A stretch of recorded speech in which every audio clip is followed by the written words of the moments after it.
नमस्कार दोस्तों, मैं विक्की वर्मा और आप सभी का स्वागत है हमारे चैनल पर। तो दोस्तों आज की वीडियो में बात करने वाला हूं, पिछली वीडियो को कंटिन्यू करने वाला हूं जिसमें मैंने आपको साइंस का क्या कराया था, 10th क्लास साइंस के पूरे मैंने डिस्कवरी पोर्शन कंप्लीट करवा दिया था। आज मैं पूरा आपको क्या करवाऊंगा, मॉडल्स, जो भी परमाणु एटम के स्ट्रक्चर के जितने ही मॉडल्स है पूरे मैं आज आपको इस वीडियो में कवर करवाने वाला हूं।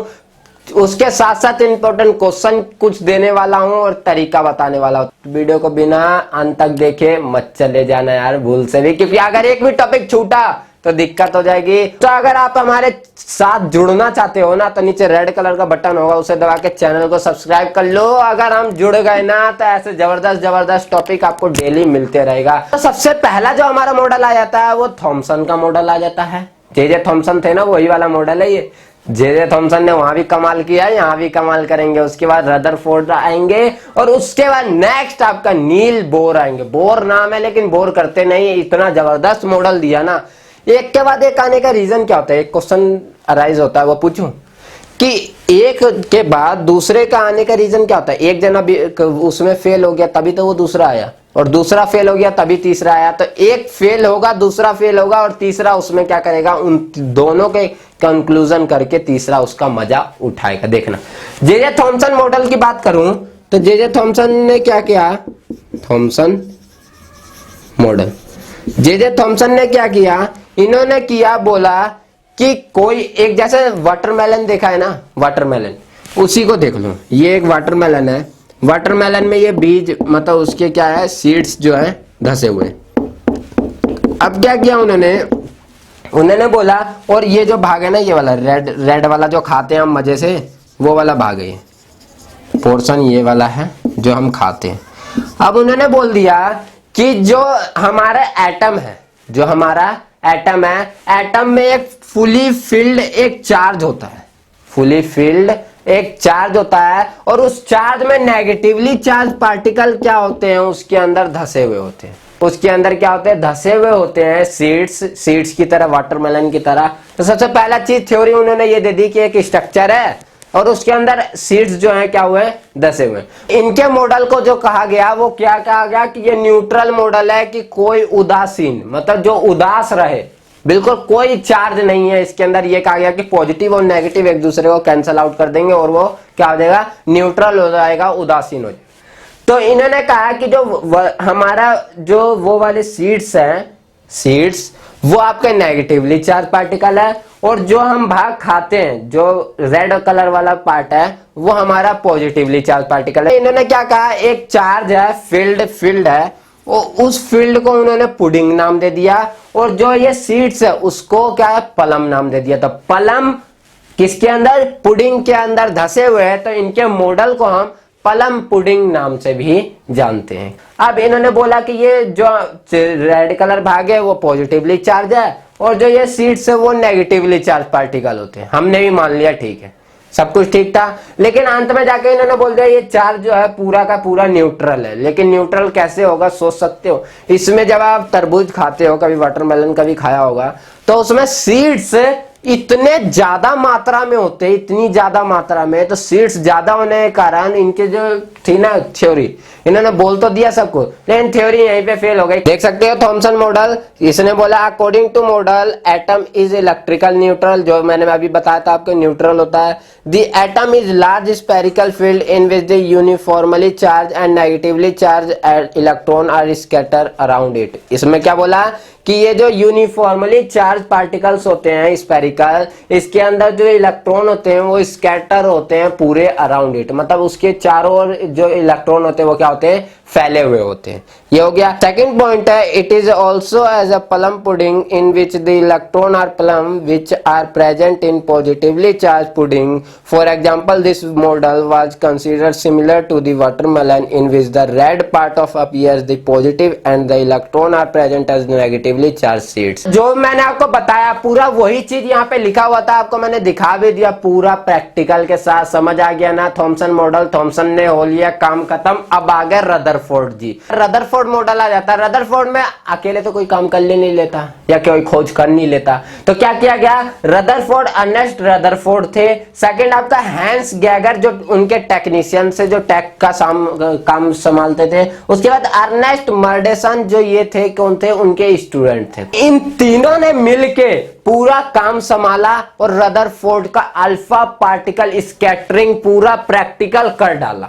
इन तीनों ने मिलके काम संभाला और अल्फा पार्टिकल स्कैटरिंग पूरा काम संभाल के कर डाला। अल्फा पार्टिकल ये ध्यान रखना, हीलियम का जो होता है ना, हीलियम एक पार्टिकल है। इसमें से जब हम क्या करते थे, दो इलेक्ट्रॉन को क्या करते हैं, इसमें से निकाल दें तो हीलियम 2+, इसको हम अल्फा पार्टिकल कहते हैं। हीलियम 2+ को हम क्या कहते हैं? अल्फा पार्टिकल कहते हैं। इस अल्फा पार्टिकल की स्कैटरिंग पूरी करा डाली और करा के पूरी खोज कर डाली। देखो अल्फा पार्टिकल की स्कैटरिंग कैसे की इन्होंने बोला अगर मैं ये कर दूं, देखना आप, समझ जाना आप पूरा प्रैक्टिकल, मैं आपको दिखा भी दूंगा। अभी मैंने ये किया, ये अब क्या इन्होंने अल्फा पार्टिकल की बम्बार्ड करवा दी भाई। अब क्या हुआ, जब ये कुछ पार्टिकल ऐसे आए भाई यार, बिल्कुल सीधे निकल लिए, जैसे उन्हीं का घर हो रहा, आए बिना पूछे बिल्कुल निकल लिए। ठीक है, तो इन्होंने बोल दिया भाई यार पार्टिकल तो भग लिए बिना कुछ करे। सेकंड कुछ पार्टिकल आए तो यहां से आए, अरे भाई ये ले, इतनी तगड़ी मार गिरा है। ठीक है, दूसरा पार्टिकल ऐसे आया यहां से छू के ऐसे भग लिया, मतलब कुछ एंगल पे डेविएट हो गए। अब भाई ऐसा ही चल रहा था काम, चलते चलते एक पार्टिकल ऐसा आया, गया ऐसे गया और भाई यहीं से वापिस आ गया। ऐसा कैसे हो सकता है?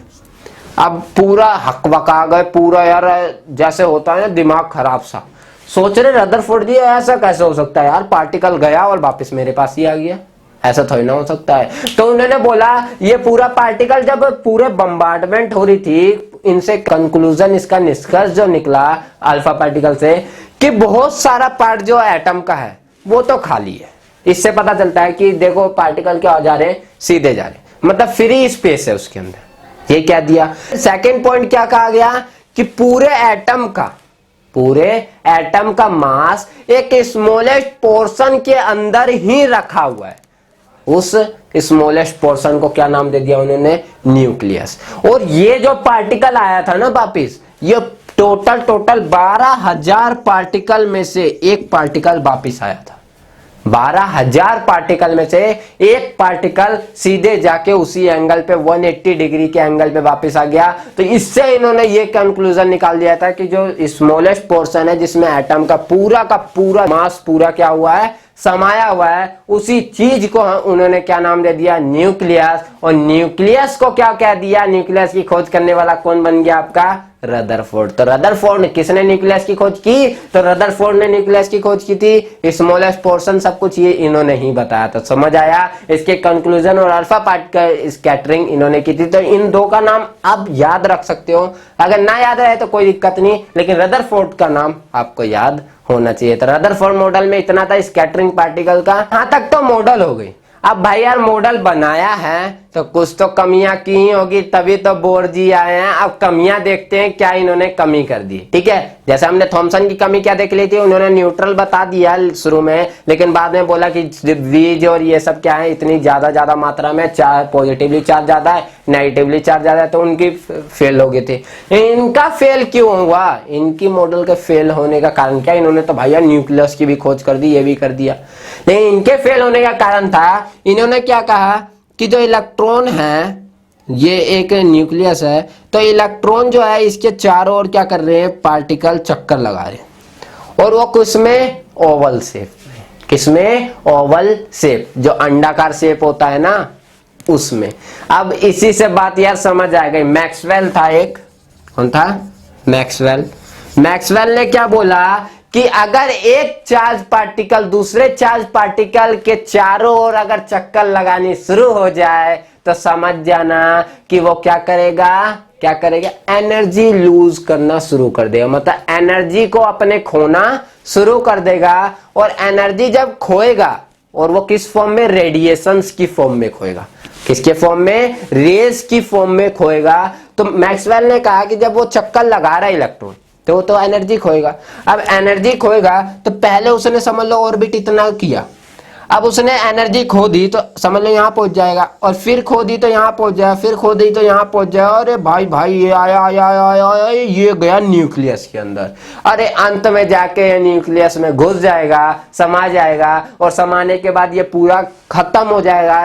तो लेकिन हम तो जानते हैं कि जो एटम है वो स्टेबल है, लेकिन इसने बोल दिया अगर ये समा गया तो ये तो अनस्टेबल हो जाएगा ना। फर्स्ट पॉइंट आ जाता है कि जो रदरफोर्ड था वो स्टेबिलिटी को नहीं बता पाया। सेकंड, इलेक्ट्रॉन की प्लेस नहीं बता पाया क्या कि इलेक्ट्रॉन किस जगह पे प्लेस्ड होते हैं। और थर्ड, इसने एटॉमिक नंबर और एटॉमिक मास इन दोनों के बीच में कोई रिलेशन नहीं बता पाया था। एटॉमिक नंबर और एटॉमिक मास अगर नहीं समझ आया होगा तो पिछली वीडियो में देख लेना, अभी आगे बताने वाला हूं अगर नहीं समझ आया तो, ठीक है। इसी के साथ आपका ड्रॉबैक्स जो कमियां थी उसकी, डिमेरिट्स, वो पूरा आपको समझ आ गया ना। करते आपका नेक्स्ट बोर जी की एंट्री। नेक्स्ट हुई बोर जी की एंट्री। बोर ने क्या बोला? क्या? Niels Bohr.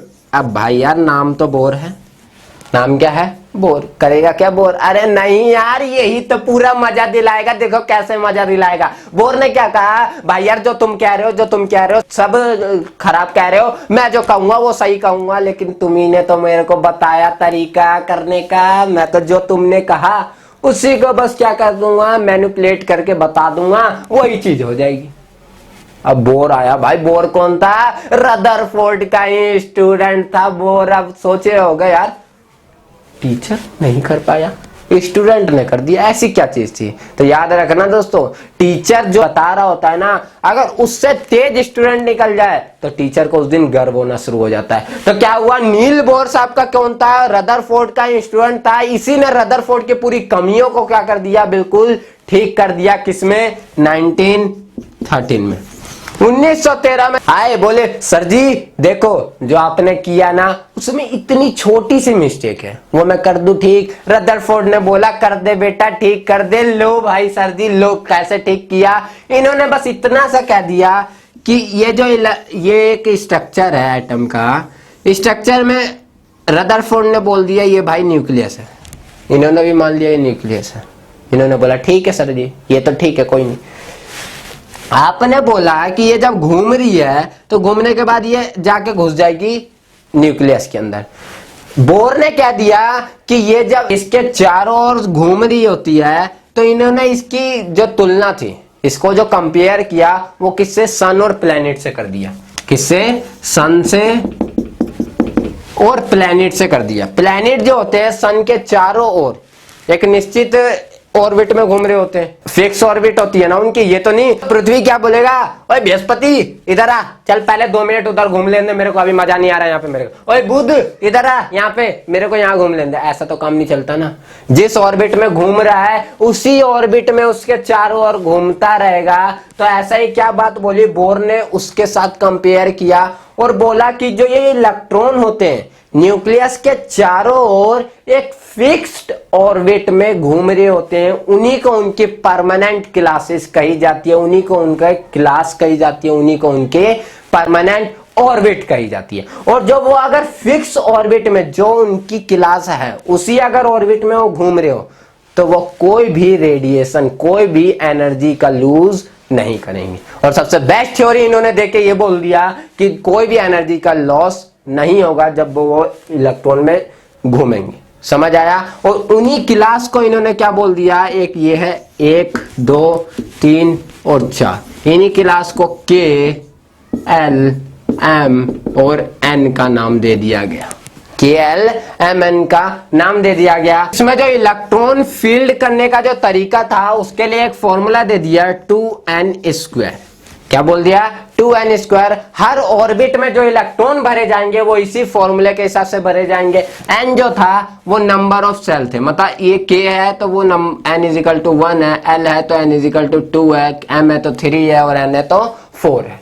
ये दे दिया। सेकंड बोला अगर इलेक्ट्रॉन फर्स्ट ऑर्बिट में, उससे क्यों मन किया सेकंड ऑर्बिट में जाने का, और ये अगर कोई थर्ड ऑर्बिट में है उसको मन किया फर्स्ट ऑर्बिट में जाने का, तो तो ऐसा जब होगा जब वो एनर्जी को एब्जॉर्ब क्या सोख ले या एनर्जी को रिलीज, वो क्या कर दे, एनर्जी को एब्जॉर्ब करे, सोखे या एनर्जी को अपने अंदर से निकाले, रेडिएट करे, तो वो ऑर्बिट को चेंज कर सकता है। बाय द वे वो ऑर्बिट को चेंज कभी भी नहीं कर सकता। समझ आया? इन्होंने दो प्रॉपर्टी दे दी और एक आपका ये फॉर्मूला दे दिया और ये दे दिया। इसी के साथ आपका मॉडल की खत्म कर दी, पूरे मॉडल इन्होंने खत्म कर दिया। यहीं पे मॉडल की समाप्त। समझ आया मॉडल? अब इसमें एक चीज दे दी, वैलेंसी निकालना।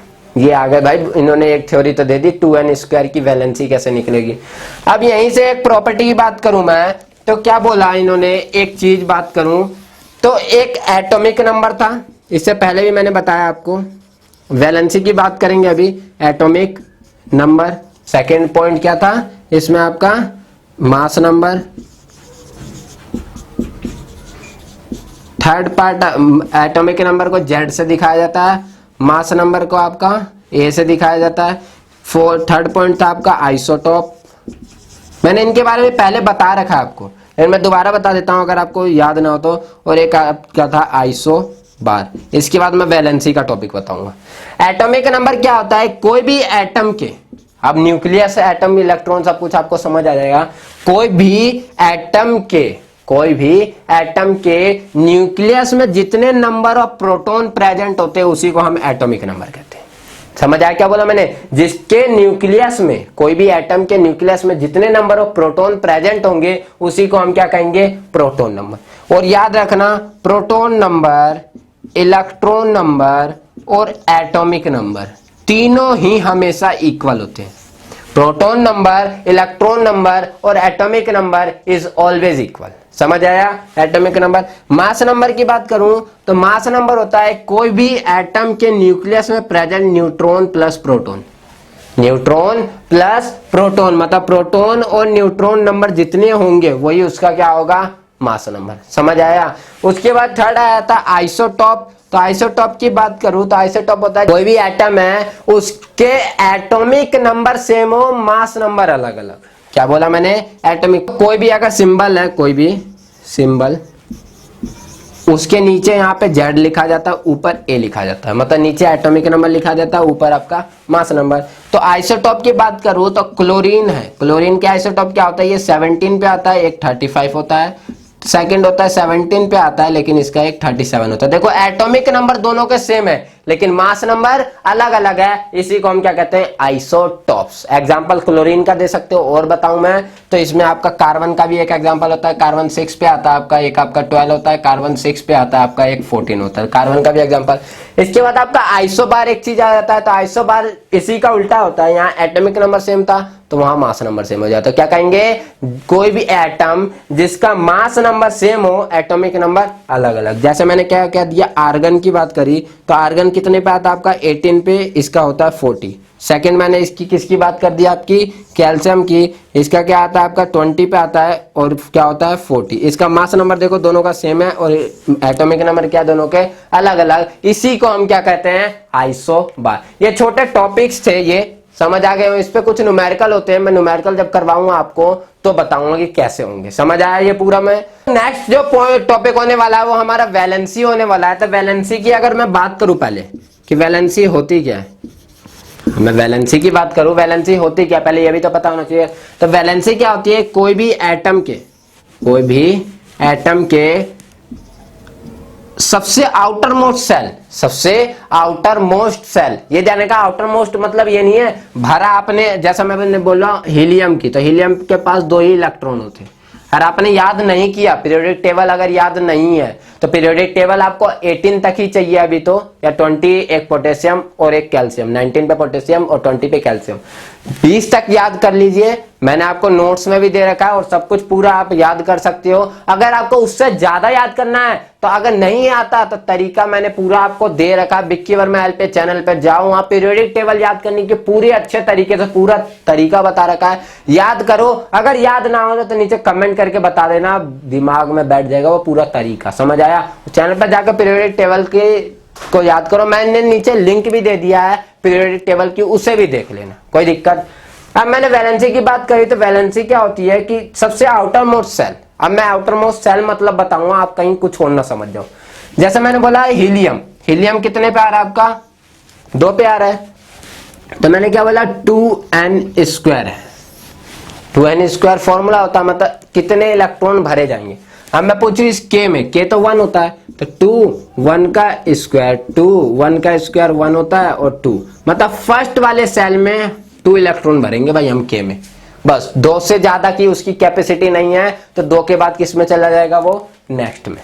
ठीक है, अब नेक्स्ट की अगर बात करूं तो 2 का स्क्वायर, तो 2 का स्क्वायर कितना होता है 4, 2 4 जा 8, मतलब सेकंड वाले में हम कितना भरेंगे 8 भरेंगे।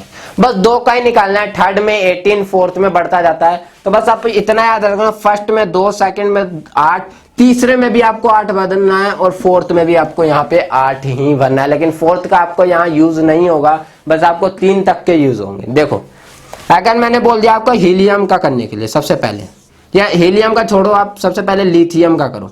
सबसे पहले हम किसका कर देते हैं, लिथियम का। लिथियम आता है, अगर उस टेबल में देखोगे तो 3 पे आता है, 3 पे आता है। तो हम क्या करेंगे, सबसे पहले में हमारे पास तो 2 ही भर सकते हैं, इसने कहा है सिर्फ 2 भरना है। अब बच्चा हम पे कितना 1, तो 1 अगले में भरोगे।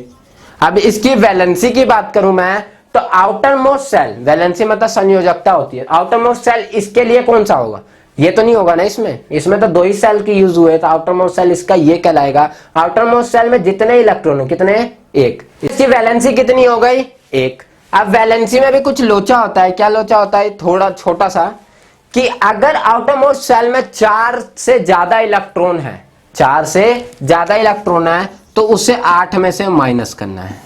4 से ज्यादा है, अगर 5 6 7 या 4 है तो कोई दिक्कत नहीं है, 4 है तो 4 ही रहेगा, 5 6 7 है तो 8 में से माइनस करके उसकी वैलेंसी लिखी जाएगी। अगर 4 से कम है 1 2 3 तो वही उसकी वैलेंसी हो जाएगी। जैसे 1 था तो मैंने वैलेंसी 1 ही लिख दी ना। अब एक चीज आता है आपका इलेक्ट्रॉनिक कॉन्फ़िगरेशन। इलेक्ट्रॉनिक कॉन्फ़िगरेशन जिसे हम क्या कहते हैं, इलेक्ट्रॉनिक विन्यास। अब क्या किया गया, इलेक्ट्रॉनिक कॉन्फ़िगरेशन क्या कहता है, फर्स्ट में कितना भरा आपने 2, सेकंड में कितना भरा आपने 1, ये इसकी इलेक्ट्रॉनिक कॉन्फ़िगरेशन। कितना आसान है, कोई दिक्कत है इसमें। इलेक्ट्रॉनिक कॉन्फ़िगरेशन जैसे भरा वो लिख दो, और जो सबसे आउटर मोस्ट सेल में वही आपकी वैलेंसी। एक और करके दिखा देता हूं, देखो आप करते हैं हम आपका नियोन का, नियोन कितने पे आता है आपका 10 पे, नियोन कितने पे आता है 10 पे।